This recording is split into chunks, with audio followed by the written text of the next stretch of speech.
Galamsey is back on the front burner, with Ghanaians led by CSOs in the environment space taking government to the cleaners over a lack of efforts to deal with the existential threat. Now, the demand for a state of emergency, however, has been parried by President John Dramani Mahama, who simply says enough laws exist to deal with the situation.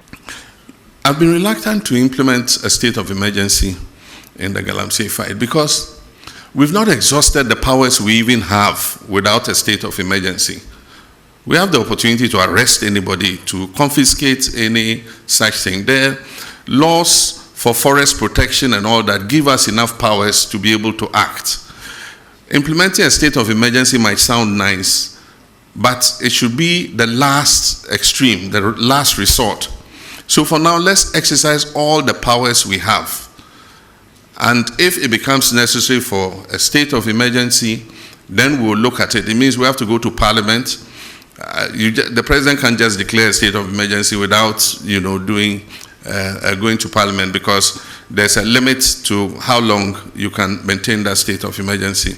And so I believe that we still have leverage to continue to fight galamsey without necessarily implementing a state of emergency. It means that we have to delineate the areas where the state of emergency is operational. And if you look at the area where galamsey is taking place, it covers several districts of our country.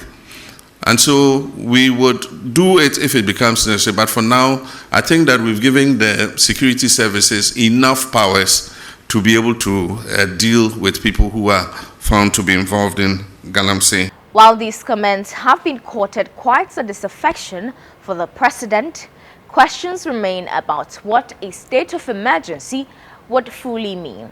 Now, for starters, a state of emergency gives government extraordinary powers that override or accelerate normal legal and constitutional processes. In many nations, that tool is used only when all conventional methods have failed. Now, what then are the implications of the president's current position? By avoiding declaring a state of emergency for now, the government aims to maintain normal legal and constitutional processes. Government is deploying people and resources, for example, training Blue River Guards, recruiting more personnel to protect water bodies and forests. These steps are in the conventional toolkit. Now, he's aware that emergency powers could allow harsher measures which may cause discomfort, curtail certain rights, or require sacrifices from the ordinary citizen. Thus, the caution. But what if President John Dramani Mahama accedes to the demand?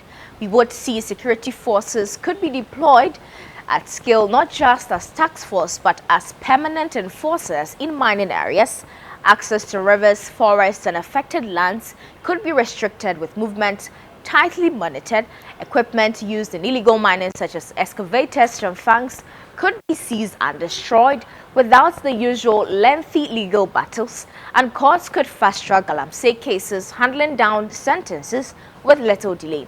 And most importantly, national resources such as manpower, funding, logistics could be redirected urgently to tackle the crisis head-on. Now, what is evident, though, is that President Mahama is leaving the door open for a state of emergency on galamsey, but firmly as a backstop, not the first line of attack.